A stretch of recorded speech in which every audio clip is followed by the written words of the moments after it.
नमस्कार मित्रों। आप सभी का स्वागत है गबन श्रृंखला के एक और नए वीडियो में। अगर आपने इस कहानी के पिछले भाग को अभी तक नहीं देखा है तो कृपया डिस्क्रिप्शन में जाकर पहले उन भागों को देखें, उसके बाद इस कहानी को आगे सुनें। पिछले भाग में हमने देखा कि रमानाथ सुबह सुबह रमेश बाबू के घर जाने के लिए निकल जाता है। जालपा सोचती है कि उसे रोककर पूछूं क्या बात है, क्यों वह मुझसे इतनी बातें छुपाते हैं। लेकिन रमा दूर निकल गया था। वह वापस आकर तरकारी काटने लगी, पर उसका मन उसी ओर लगा हुआ था। रमा रमेश के घर पहुंचा तो 8 बज गए थे।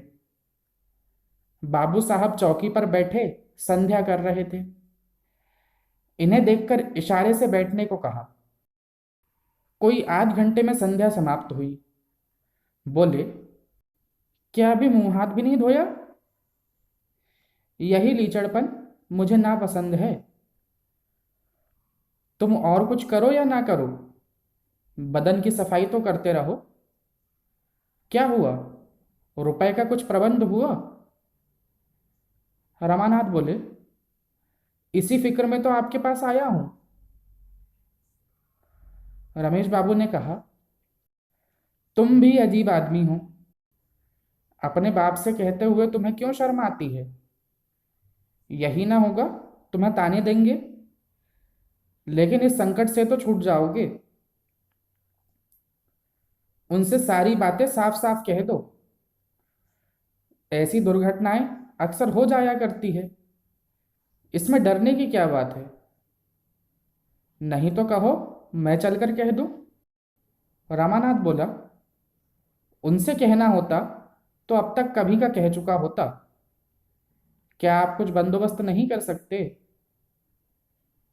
रमेश बोला, कर क्यों नहीं सकता, पर करना नहीं चाहता। ऐसे आदमी के साथ मुझे कोई हमदर्दी नहीं हो सकती।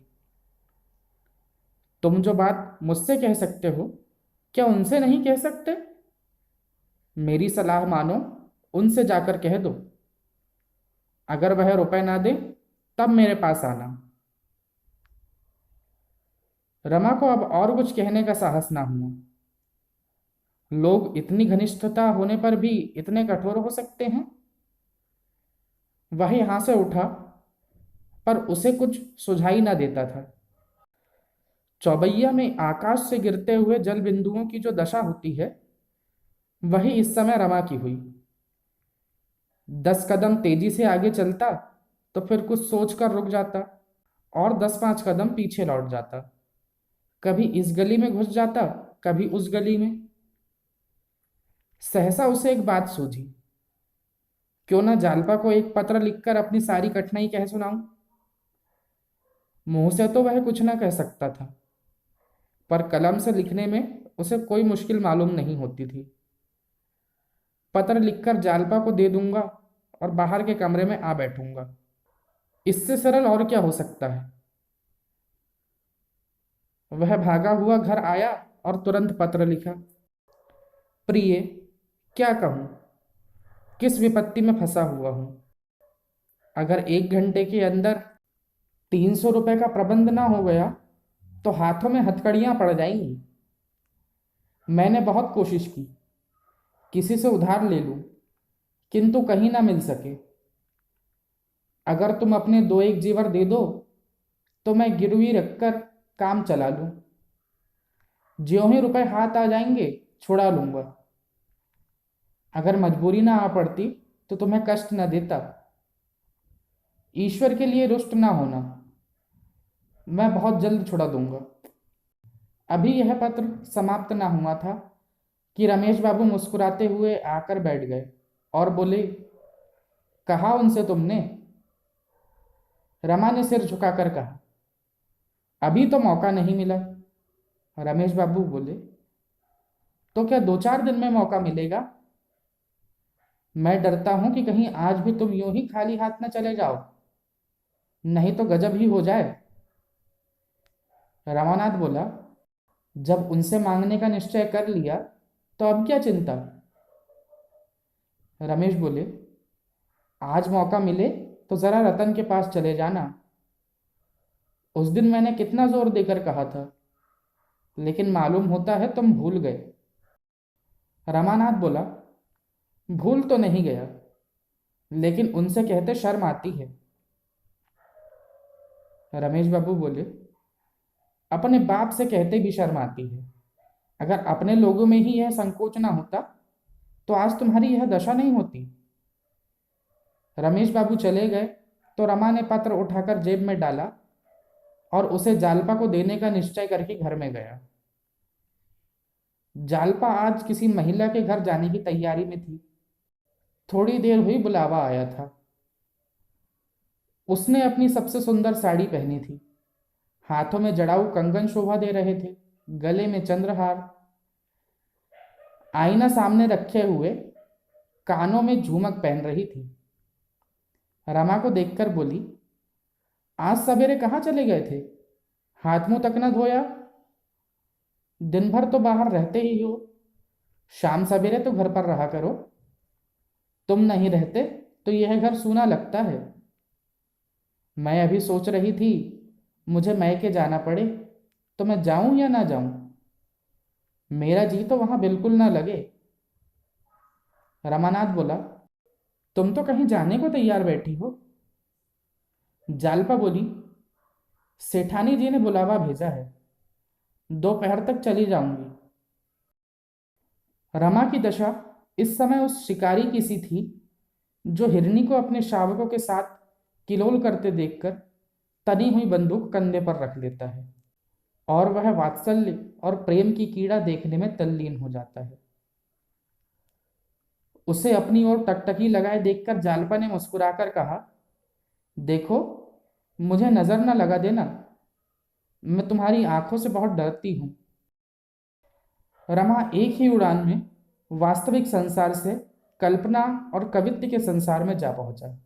ऐसे अवसर पर जब जालपा का रोम रोम आनंद से नाच रहा था, क्या वहां अपना पत्र देकर इसकी सुखद कल्पनाओं को दलित कर देगा? वह कौन हृदयहीन व्याध है जो चहकती हुई चिड़ियों की गर्दन पर छुरी चला देगा? वह कौन अरसिक आदमी है जो किसी प्रभात कुसुम को तोड़कर पैर से कुचल डालेगा? रमा इतना हृदयहीन, इतना अरसिक नहीं था। वह जालपा पर इतना बड़ा आघात नहीं कर सकता। उसके सिर कैसे ही विपत्ति क्यों ना पड़ जाए, उसकी कितनी ही बदनामी क्यों ना हो, उसका जीवन ही क्यों ना कुचल दिया जाए, पर वह इतना निष्ठुर नहीं हो सकता।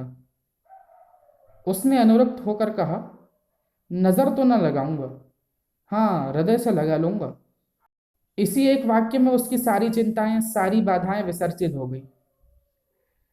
स्नेह संकोच की वेदी पर उसने अपने को भेंट कर दिया। इस अपमान के सामने जीवन की ओर सारे क्लेश तुच्छ थे। इस समय उसकी दशा उस बालक की सी थी जो फोड़े पर नश्तर की क्षणिक पीड़ा ना सहकर उसके फूटने, नासूर पड़ने, वर्षों तक खाट पर पड़े रहने और कदाचित प्राणांत हो जाने के भय को भी भूल जाता है। जालपा नीचे जाने लगी तो रमा ने कातर होकर उसे गले से लगा लिया और इस तरह भीज भीज कर उसे आलिंगन करने लगा मानो यह सौभाग्य उसे फिर ना मिलेगा। कौन जानता है, यही उसका अंतिम आलिंगन हो। उसके करपाश मानो रेशम के सहस्त्रों तारों से संगठित होकर जालपा से चिमट गए, मानो कोई मरणासन कृपण अपने कोष की कुंजी मुट्ठी में बंद किए हो और प्रतिक्षण मुट्ठी कठोर पड़ती जाती हो। क्या मुट्ठी को बलपूर्वक खोल देने से ही उसके प्राण ना निकल जाएंगे?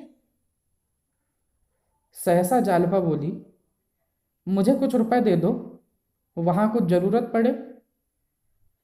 रमा ने चौंक कर कहा, रुपए?